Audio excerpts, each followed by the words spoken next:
everybody, welcome to my homestead and welcome to my channel. In this video I want to talk about this cyber attack that took place against the church. I was notified about this by Dakita Ross and JJ Johnson, and I think I may have even seen it in one of the comments.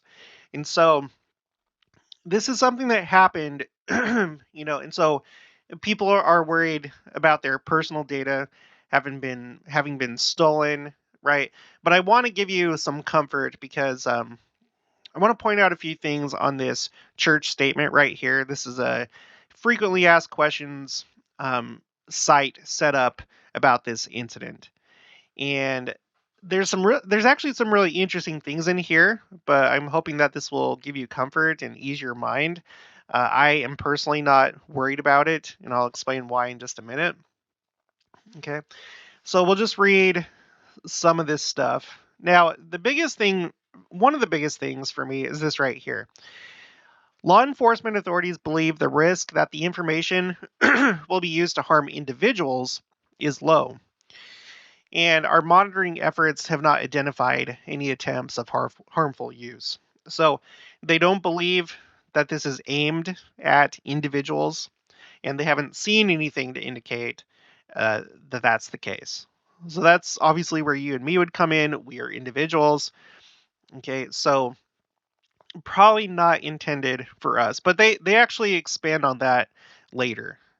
In fact, I think under this right here, number 1, what happened? On March 23rd, 2022.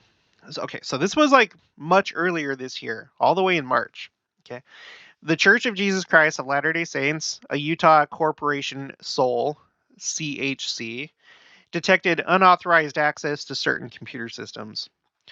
We immediately notified federal law enforcement authorities in the United States and were asked to keep the incident confidential to protect the integrity of the investigation. Right? Because when things like this happen, it's not always in the authorities' best interest to make known that they even know about it or what they're doing about it, right? To help possibly catch the parties responsible. So that's the reason why. So if you're upset that this took place back in March and we're only hearing about it now, this is why. There was an investigation going on, and federal law enforcement authorities deemed it necessary to keep it confidential until now. This instruction was lifted on October 12th. That was 2 days ago, and we notified affected individuals. So this is also comforting, at least to me, because I haven't been notified by them. I don't know if you have. Feel free to put in the comments if you have, or whatever. But this is another thing. If you haven't been notified, then you probably were not affected. Probably. They say that later on. Okay. U.S. federal law enforcement authorities suspect that this intrusion was part of a pattern of state-sponsored cyber attacks aimed at organizations and governments around the world that are not intended to cause harm to individuals. So, state-sponsored, that means some country is backing, financing, giving assistance to this attack, this effort. Okay, so when we think about that, that gives me further comfort because a country isn't necessarily looking to steal your personal information to open up a credit card or a loan or anything like that. They're typically more concerned about, like it says here, organizations and governments. This could be a type of threat. Maybe it's like, hey, look, we were able to get into your system. You better think about that. Now, who would have done this? I mean, who knows?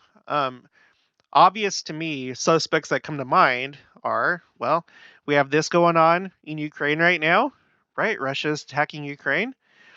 So, and I'm covering this more on my other channel, Watch for the Signs. In fact, I'm covering it quite a bit. If you don't know what I'm talking about, page. If you don't know what I'm talking about, I have this other channel right here, Watch for the Signs. It's new, and I'm going more in depth with natural disasters, war, protests, just all sorts of things like that. Okay. And it's not really LDS focused, it's more for a general audience. But anyway, I've been following this war for the last little while and all the details, and things are increasingly bad for Russia. Without getting too far into it, Russia has lost gains that they had. You see these blue areas right here. These are areas that Ukraine has successfully taken back. The war is not going good. Just was it yesterday? It was yesterday or the day, or maybe the night before. The UN voted to not recognize the annexation of these four regions: Kherson, Zaporizhia, Donetsk, and Luhansk.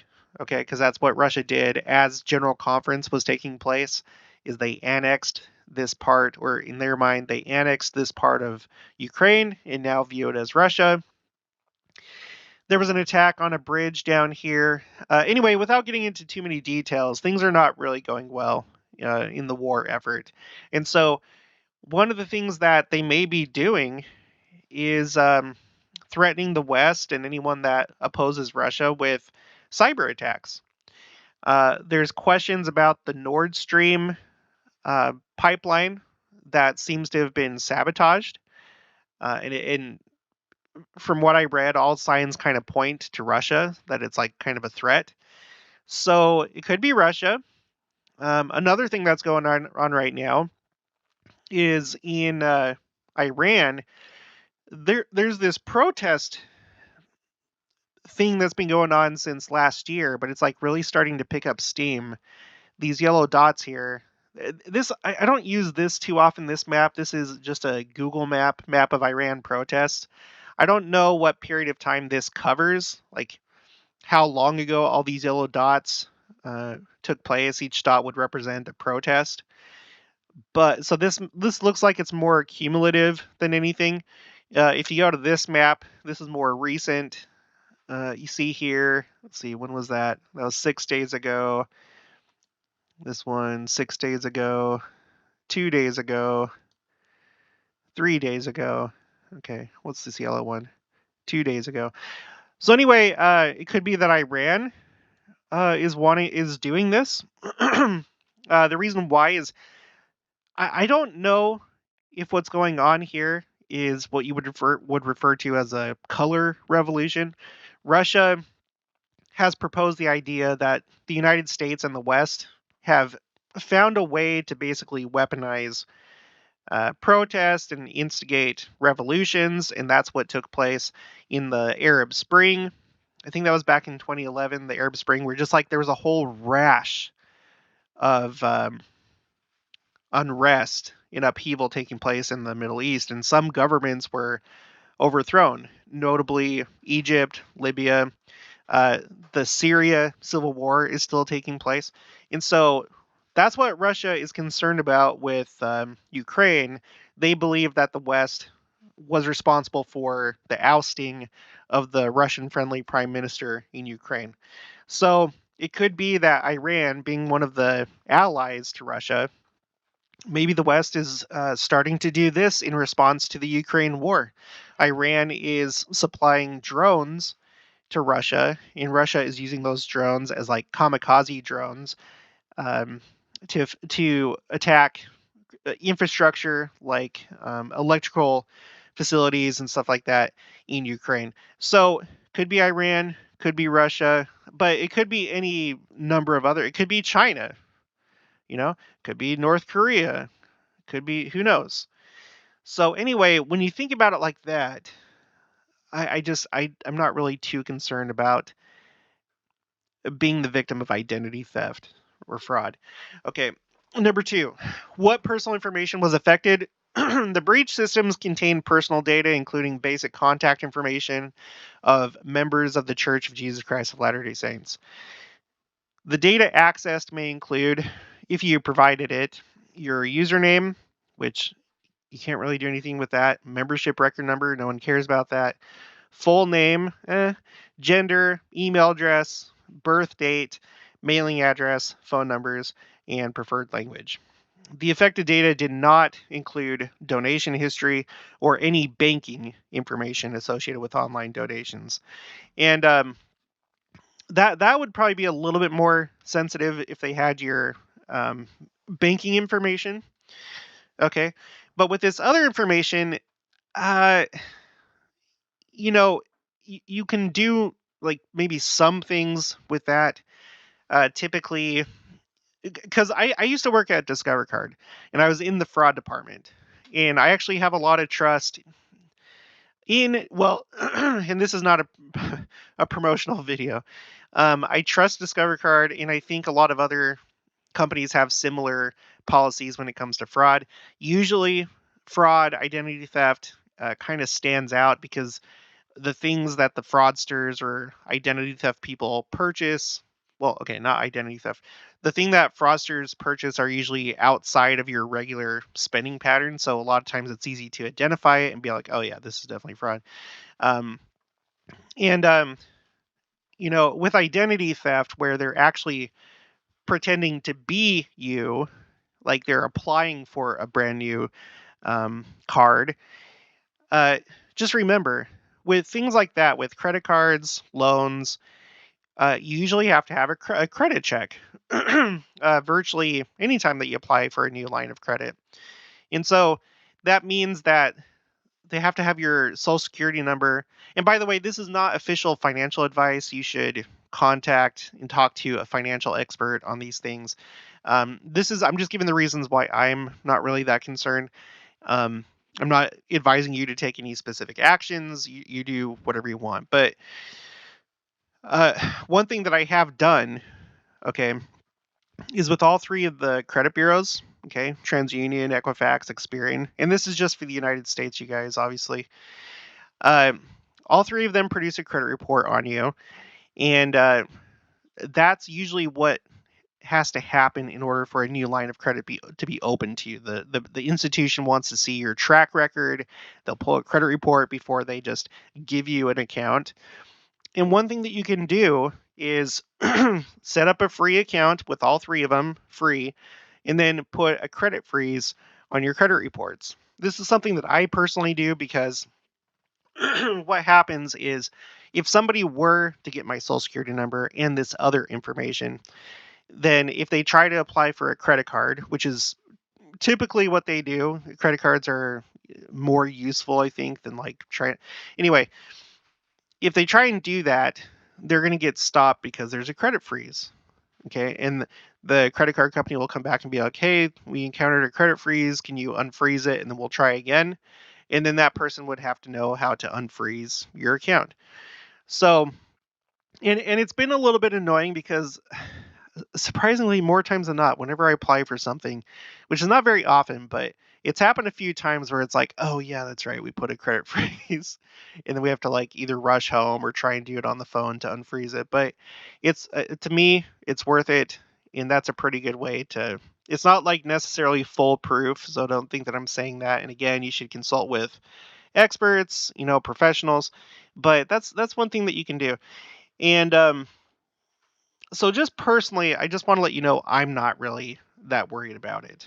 Because for one, I've seen time and time again where fraud is identified and then the card holder is not held liable because it's pretty obvious and whatever. Sometimes, okay, I don't want to get too much into it. But okay, so there's that. Let's move on. Here it says, who can I talk to about this? And here's like a bunch of different places that you can call for different countries if you have questions, I guess. Number 4, what is the church doing to prevent this from happening again? We take protecting the personal data entrusted to us seriously and are taking every action to keep your information safe. We've been working with external forensic experts, U.S. federal law enforcement, and other cybersecurity professionals to investigate the incident and further enhance the security of church systems. And frankly, you guys, if you have some other state that is doing this, if it's Russia, I'm not sure if the church could really do anything to stop that again. I'm not like a cyber expert, but I'm assuming that countries have many resources, more so than just individual organizations like the church or banks. So I don't know.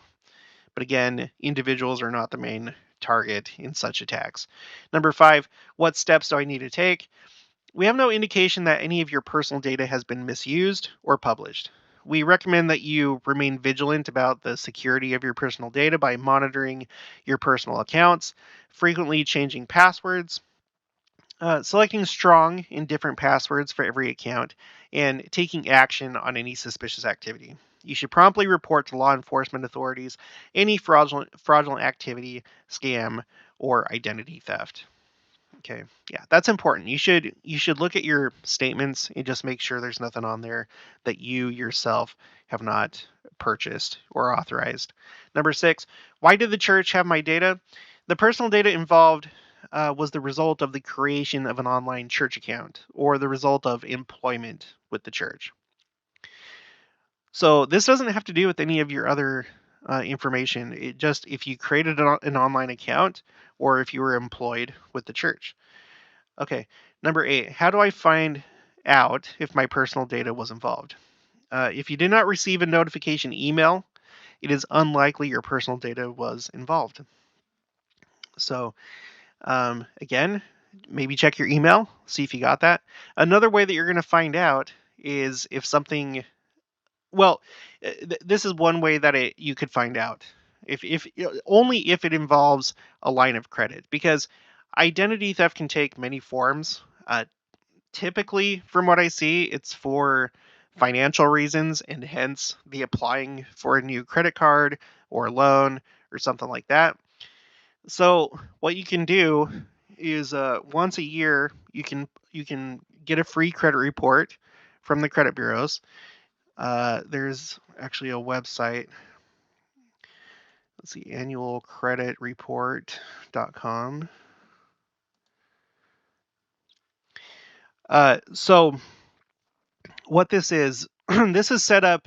But this is set up to comply with federal regulations. The credit bureaus, they have regulations, and one of the regulations is that they have to give you a free credit report once a year. Okay, at your request, you have to request it. And so the three of them set up this website, annualcreditreport.com, and then you can get your credit reports from here for free once a year. So you can do this. You can also, under certain circumstances, I'm not going to give you any details because I don't know, but if you believe, you'll have to look into this yourself. But if you think you're a victim of identity theft, then that is another time when they have to give you a credit report, but you'll have to look into that yourself. But I know there's that too. So check your credit reports, and if there's like something on there that you didn't apply for, that's one way that you can find it. As far as like credit card fraud, which is where that's like something different. Like you can check your purchases on your debit card, bank account, credit card, check for any unauthorized purchases, but that's usually the result of a few different things. One is there's like these, they're called like skimming devices where the fraudster will have this device that they attach to one of those things where you put your card in. Okay. And it reads your card. So, like, say you're at like the gas station and they've installed one of these devices in the gas pump or on top of the credit card reader. You put your credit card in, pull it out, you're none the wiser, but there's actually an additional device there that reads your card, and then they use simply the credit card number and that information, usually to make online purchases at websites that don't require very much verification. And a lot of times, what they do is they'll buy like gift cards, and then they'll like use the gift cards. So they're skimming. They can make counterfeit cards. So say that you have a Visa, and they by whatever means they get your credit card number. they can make a fake card that doesn't actually work, like the strip doesn't work, but they'll like go to a store, give them the card, and like, oh, I'm sorry, it doesn't look like your card is reading. Oh, well, can you just type in the number? Oh yeah, okay, I can do it that way. And then that fake card is being used um, to make that purchase. Let's see, what are the other ones? It's been a while since I've thought about this. And then there's just classic someone, stealing your card or using your card, your like physical card without you knowing. Um, yeah. Yeah, that's pretty much it. And then just like if they just have your credit card number, it may be the expiration date. I think most sites are good about it now where you have to have the security number on the back as well. But when I was working there were some sites that still only required the credit card number and expiration date, but not the security number on the back. And so if somebody was able to guess your number and expiration date, or if they knew the right sites to go to, then they could make purchases that way without even having your card, just knowing the number and possibly the expiration date. So anyway, sorry, this is just kind of rambling. Usually the more serious thing is identity theft. But you can take some pretty simple measures to help prevent it. And I think the biggest thing is probably doing a credit freeze on your credit reports. So anyway, in the number 9, why did it take so long to notify me? The church was coordinating with law enforcement authorities and was asked to keep the incident confidential to protect the integrity of the investigation. This instruction was lifted on October 12th, 2022. Okay, so there you have it. Make of that what you will. Take appropriate precautions and actions. Check your email if the church has notified you that they think that you were involved.